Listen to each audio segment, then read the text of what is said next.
Blog Talk Radio. Hello, this is Call Talk for Wednesday, May 26th. Our topic today is social media and the call center. Where are we headed? During the call, we invite you to ask questions via email at calltalk@benchmarkportal.com or chat if you're logged into calltalk.tv. You can also call in and ask the host your question and interact with the show. The number to call in is 347-857-3117. Everyone who asks a question via email or phone on the show will receive a free copy of Bruce's book, Benchmarking at Its Best, and one person will be chosen at random to win an in-depth reality check benchmarking report valued at $1,500. And now I'd like to introduce the host of Call Talk, Bruce Belfiore. Thank you, Sean, and welcome back to Call Talk, everyone. Well, our listeners chose today's topic on social media, which is very timely. It's also a huge topic. The more we looked at it, the bigger it gets. So we're actually going to devote several shows to it. Today's focus is to lay out some major issues that it presents to call center managers so that you have a framework to approach this subject with some confidence and hopefully even some aggressiveness. We'll then explore individual issues on some future shows. And to help us with sorting things out, I'd like to introduce Kyle Gosnell. Kyle is one of the pioneers of SEO, or Social Engine Optimization, and is the search engine optimization, and he's also the CEO of Interactive Innovations, which specializes in social media marketing. So, Kyle, welcome to Call Talk. Thanks, Bruce. Pleasure to be with you. I'm really excited about this topic, and I'm happy to share my knowledge of social media, and hopefully we can help address some of the questions from your listeners today. Well, that's great. We're looking forward to it because social media really does seem to be the hot topic for businesses these days. I know there's a lot of talk about it, but I'd like to get straight to the point. Kyle, how can social media be leveraged to improve call centers? Well, it's a great question, Bruce. When it comes to social media and call centers, there's an enormous opportunity out there.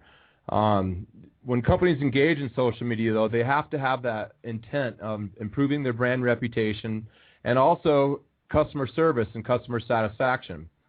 When that's the focus, then really any company can reduce their call center costs, but they really need to have an articulated and a defined strategy, and that strategy needs to include resources. It also needs to include, the vertical markets that they're engaging in, because we don't want companies to commit quote-unquote brand suicide. Mm-hmm. So the real goal here is to use social media in a proactive way so that it reduces the need for customers to have to call in and also reduces the length of the call so that I'm sorry, please go ahead.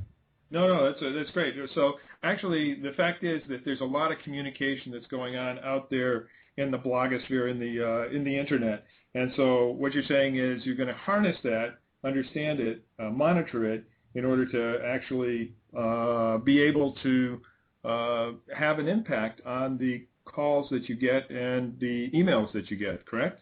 Absolutely. It's a great way to gauge customer satisfaction and buzz about the company through social media. Also reduces the number of calls, and also can be used for things like crowdsourcing that we'll touch on here in a little bit. And it really has a broad reach, as we all know how big Facebook now is. It has more searches than Google, and YouTube's growing in that same way. So it's really a great way to reach a broad audience, and also it has a great ability to foster your agent satisfaction as well. Okay, well, good. You mentioned 5 things here, so some of which I'm not even sure all of us know what they mean. So let's go through them one by one, and you can instruct us. So we had the gauge customer satisfaction and buzz, reduce the number of calls, use for crowdsourcing. Okay, we're really interested to hear about that. Reach broader audiences, and foster agent satisfaction is number 5. So maybe you could walk through some of those for us. Certainly. Well, first off, to gauge customer satisfaction and buzz, there's a lot of tools out there. There's hundreds of tools out there that companies can use to find out what's being said about their brand and what's being said in their industry. One part of that is to understand the level of positive and negative attitudes toward your company. Now, you can measure that through a number of applications that are out there.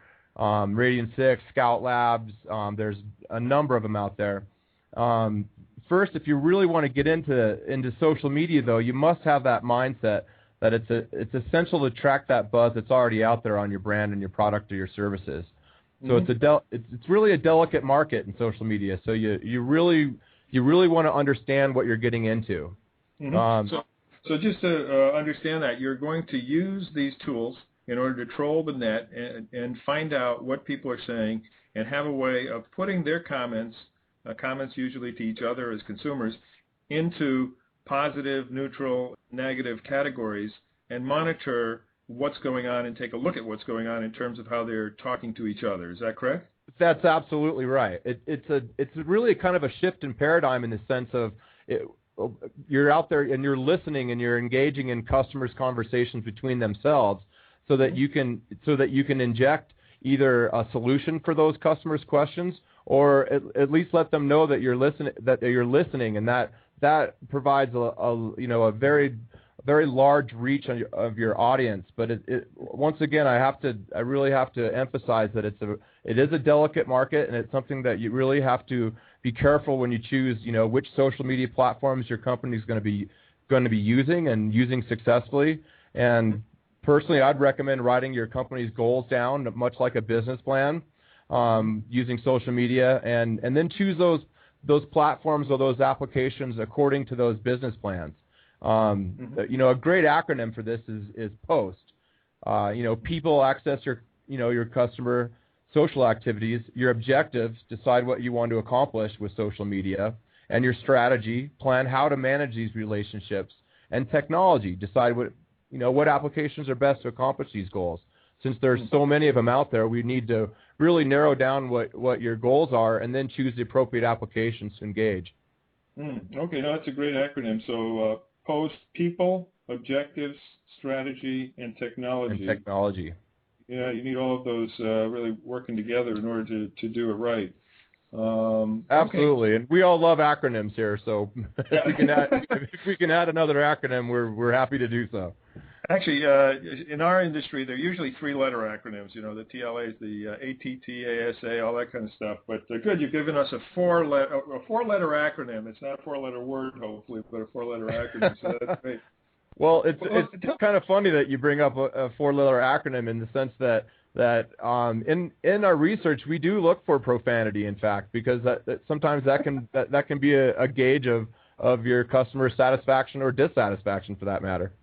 Okay, you're not looking for it because you got a kick out of it or something. You're looking for legitimate and professional purposes. Well, that's good. Yeah, I can imagine that. Yeah, I'd love to bring those keywords up, but I don't think our audience would be really comfortable with that. That's good. That's good. No, I agree with you. And tell us about a couple of the applications that people are talking about and that you might consider as you're going through your strategy in looking at. Certainly. Well, as everyone probably knows about, Facebook is a great place for customers that can be fans as well. It's generally it's really a great place for product-oriented businesses, for example, because you can also create fan pages. This is why Facebook fan pages are really so important in your strategy. Another application like LinkedIn, for example, is a great place for employees or employers to recruit, to find either content or resources, for that matter, people that they could use as resources to accomplish these goals, these articulated goals. Once again, I'm really pressing that issue that these goals need to be articulated. Another application that everybody's familiar with, of course, is Twitter. And Twitter is really one of the best platforms out there to use for a company, and especially with regards to customer satisfaction. There's a number of tools out there that we can search through Twitter and find those pearls, if you will, and then engage with those customers in a timely manner. And you can do that using once again a number of applications, TweetDeck or Hootsuite, and a number of those types of management applications. Once again, though, when you're using an application like Twitter, you want to make sure you're responding quickly. This is a very valid point, and strategically, everyone in the community. If you optimize your tweets correctly, then your customer will do a lot of work for you by retweeting what you've said and interacting with you and both your networks to see. And I'd also like to add to that there's also an element to that which is reach. And what I mean by reach is when you respond timely to a tweet, for example, that tweet can be seen, by 30, 40, or even possibly hundreds of other current customers or potential customers. So it's very important to respond timely and accurately within the context of Twitter. Okay, great. Actually, Sean's indicating that we have some questions coming in. Before we go on to those questions, though, I want to be sure that we tell our audience what crowdsourcing is all about. Oh, sure. Yeah, if you could just mention that. Absolutely. Crowdsourcing is a really, really neat way of basically pooling the whole web, if you will. And so the idea of crowdsourcing really is to tap into the collective intelligence of the public. So at large, a complete business-related task that a company would normally either perform itself or outside to or outsource to a third-party provider. But it definitely allows a company to give customers only the content that they're really looking for. And so what we do is we look at these conversations, and we can find examples of these conversations of for example, in a product industry, people are maybe talking about these products and say, hey, this cover or something may be slippery or this product may need an upgrade, or we may want it to integrate with another application. So these are in our industry really are called pearls. And so we look through all these conversations and all this buzz so that we can find pearls so that we can actually push that information to either the engineering department or marketing department or other departments for that matter, HR even.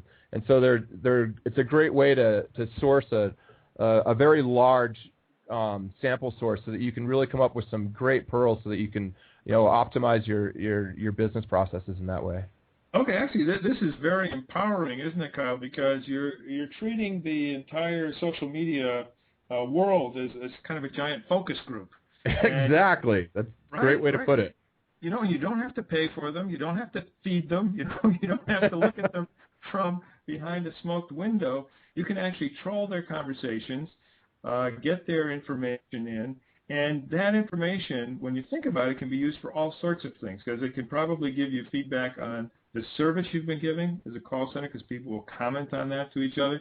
There'll be information on the products and services that your company provides as well, and that can in fact be driven back to the appropriate parts of the company to improve the products and make your company more competitive.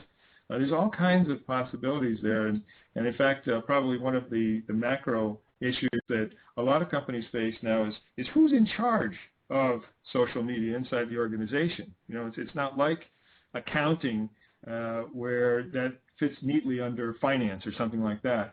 I was with a company just yesterday, in fact, that is on the path toward deciding that there should be two areas that are going to be in charge of social media: the marketing side and the customer service side.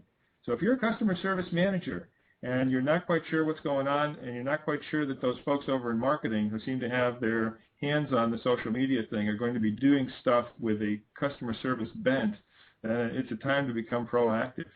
So anyway, absolutely, and that's a great point too, Bruce. Is that this industry's changed from a reactive type of strategy to a more proactive strategy, where you're proactively engaging in customers' conversations, so that you can increase brand awareness or increase customer service.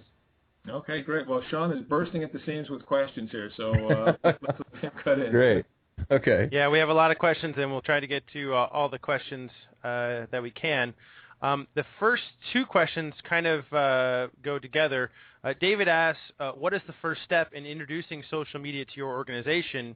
And then also Peter says, how do I determine how much resources that I need to allocate to social media? Those are great questions. The reason I say they're great questions is because what that's inferring to me is a strategic plan, and that's really important. And so as far as resources go, you really want to look at the current buzz that's going on in your particular company or your industry. It depends on the size of the company. It depends on the vertical markets in many cases.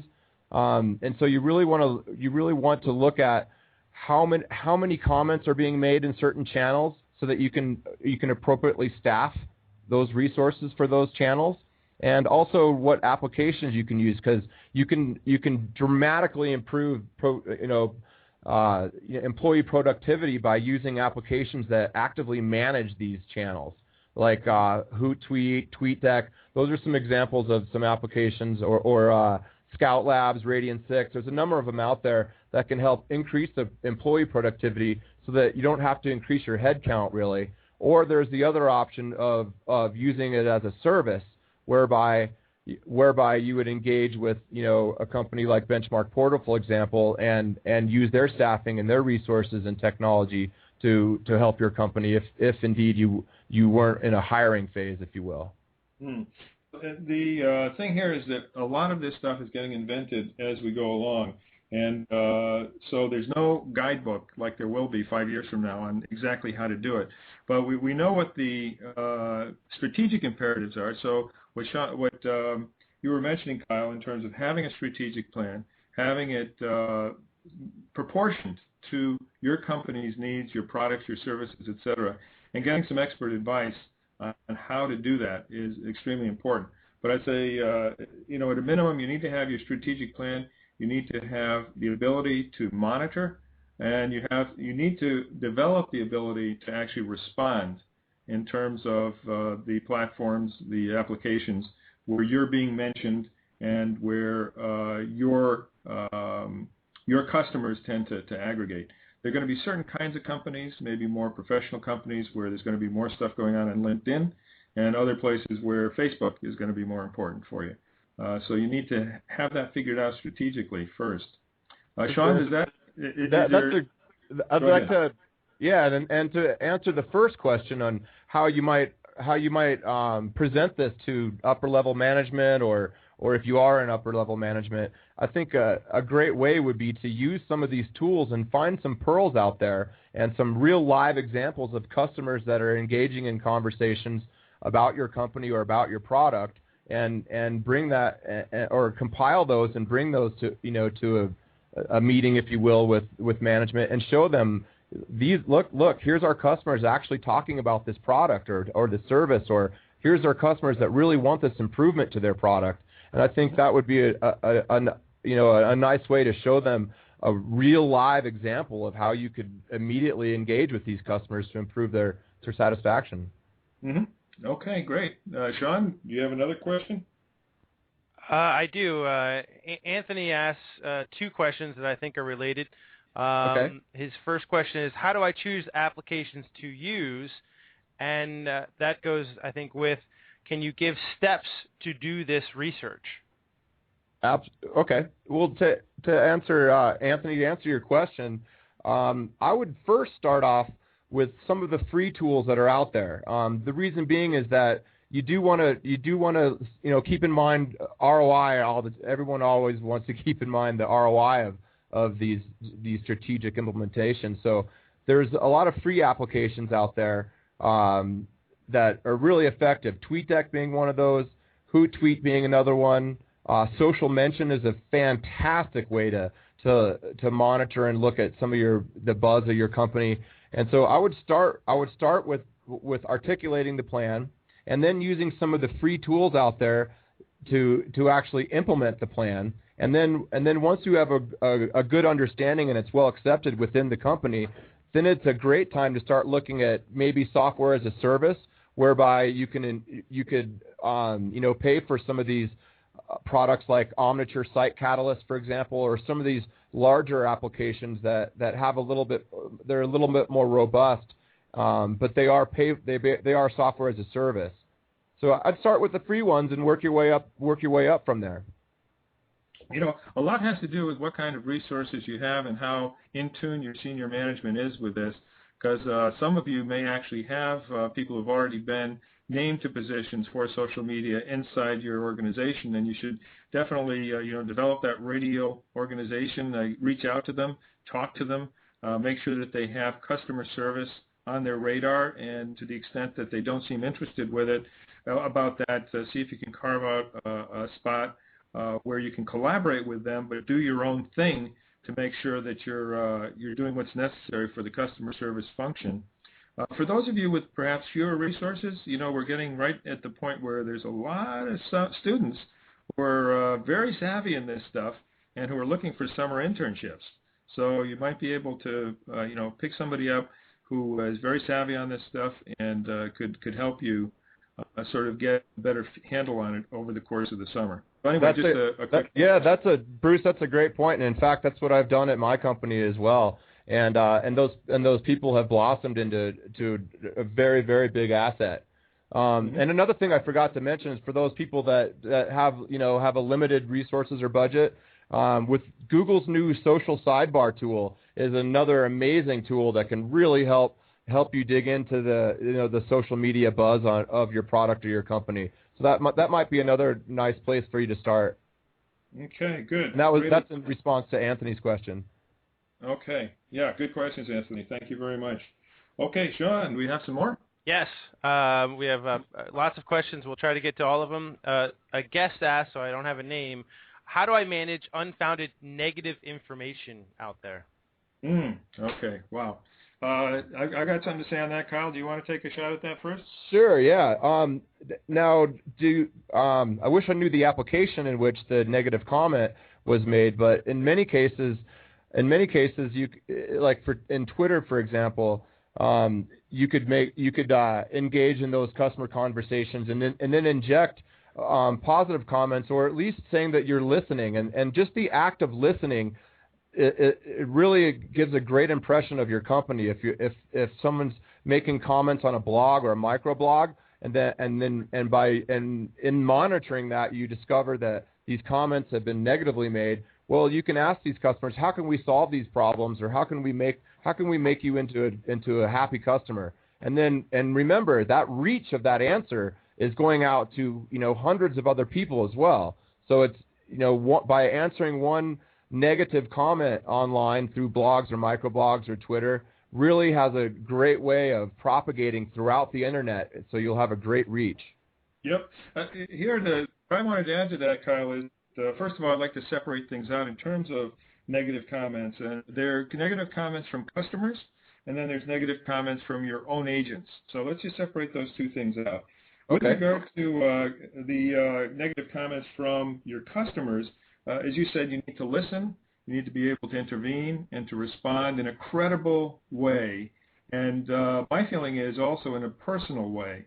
These people, yes, they tend to be Twitterers rather than talkers, but you can respond even electronically in a personal way to them.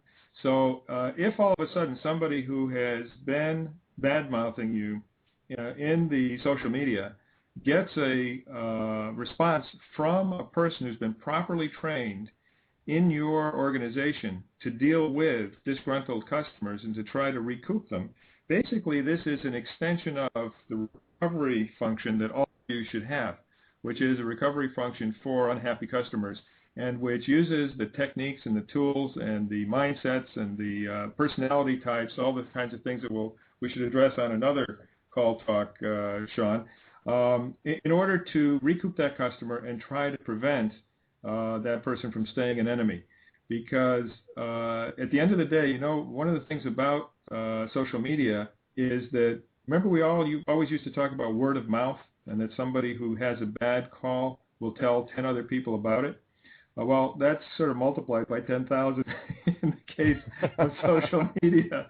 And so you do have to be proactive about it. And what's amazing is that there are some people who are now reasonably good at being proactive in recouping the individual caller, but are doing absolutely nothing about the person who's bad-mouthing them in the social media. So come up with a strategy, make it part of your strategy, and get a way of intervening with that person personally.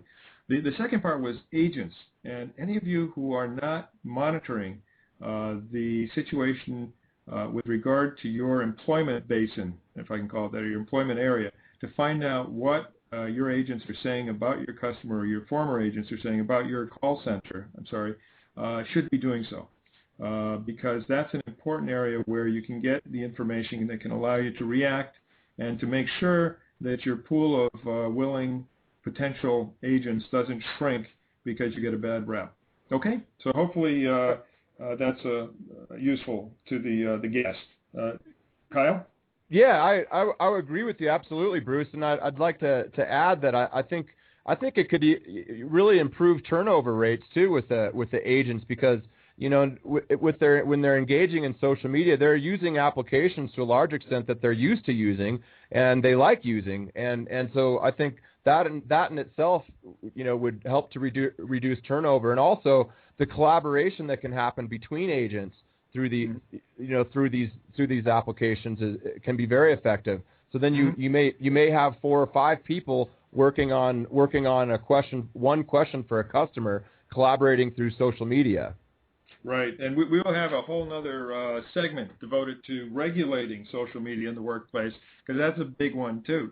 And I was with a call center last week where they had to make the decision to cut off a lot of the internet, but then the supervisor has been empowered to turn on certain sites that the agents find out about that are useful to them during their breaks, oftentimes in the break room, because they have access to the full internet there. They'll come back and say, hey, here's a site that people should know about and should be having access to.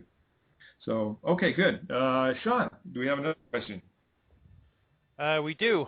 Kurt asked, how can I tap into my Facebook fans to provide satisfaction measurements that I might have used a survey to collect in the past? Best practices?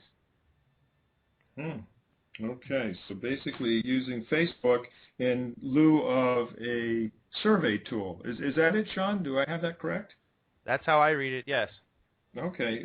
Kyle, do you have any thoughts on that? Yeah.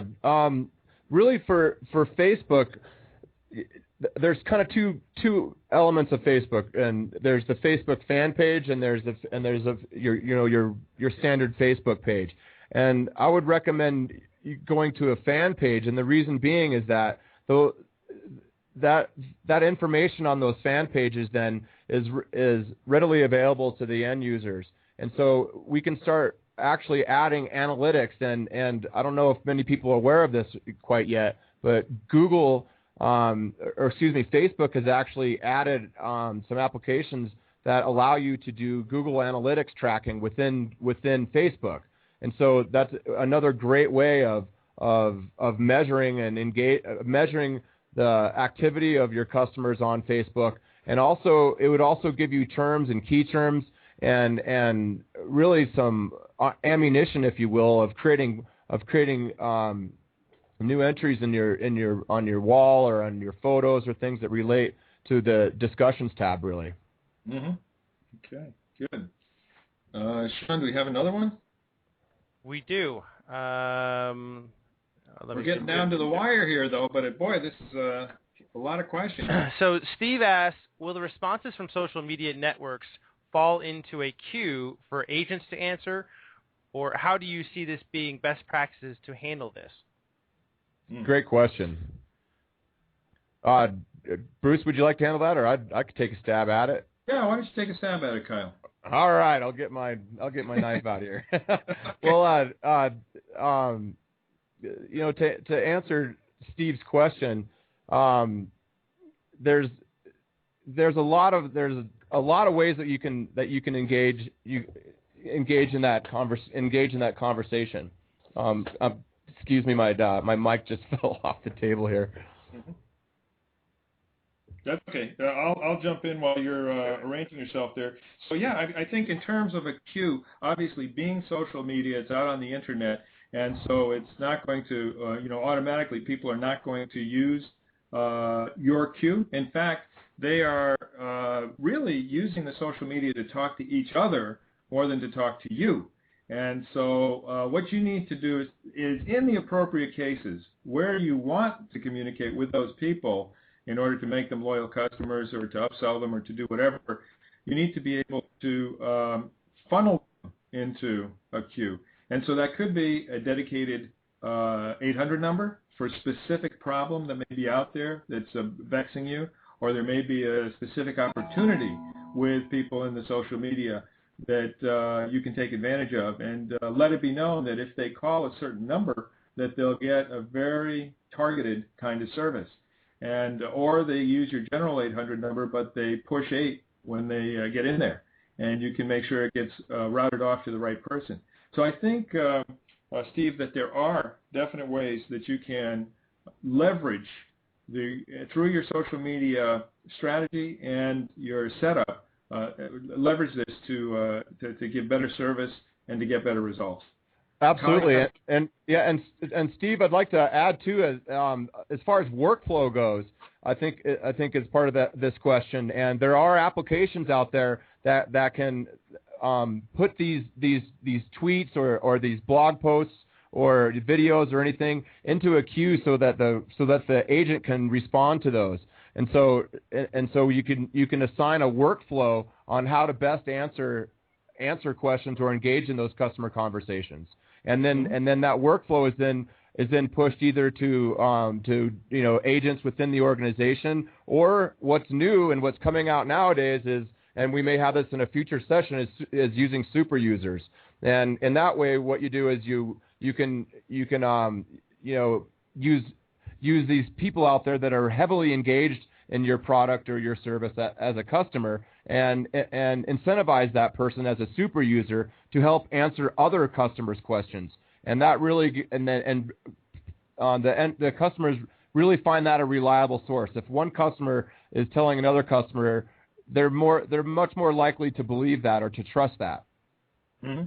And why fight that? You might as well use that, leverage it, and make it one of your winning points, rather than be offended by the fact that they are more willing to trust somebody who's outside your organization than inside your organization. It's kind of the nature of the generation. And I think that applies absolutely to resources as well, which was asked earlier in the show here. And so, great question, Steve. Workflow and super users and applications can absolutely handle those business requirements. Okay, well, we're actually running a little bit over with all these questions, but I think they're great. I think we've got some really good takeaways here, Kyle and Sean. The need for strategies, the tools that Kyle mentioned. In fact, you might be able to get an intern to help you out this summer so that you're not scratching your head at the end of the summer. You've actually got some good information that you can act on. The ability to have proactive recovery of dissatisfied people, and also with regard to trying to monitor agent buzz in your hiring area, which can be so important. We've seen it be so important for restricting or expanding the agent pool of potential hires. And then also planting things into the social media to help with those people who do need to contact you for call routing, email options, etc., such that if they have a specific problem, you can make sure that they get to the right place and get the right kind of service. So there's a lot of stuff here, a lot of takeaways. There's a million applications, and there's millions of users and customers out there. So it's a fantastic way to crowdsource and to really engage in these conversations. Well, great. Listen, I want to thank Kyle Knell for being my co-host.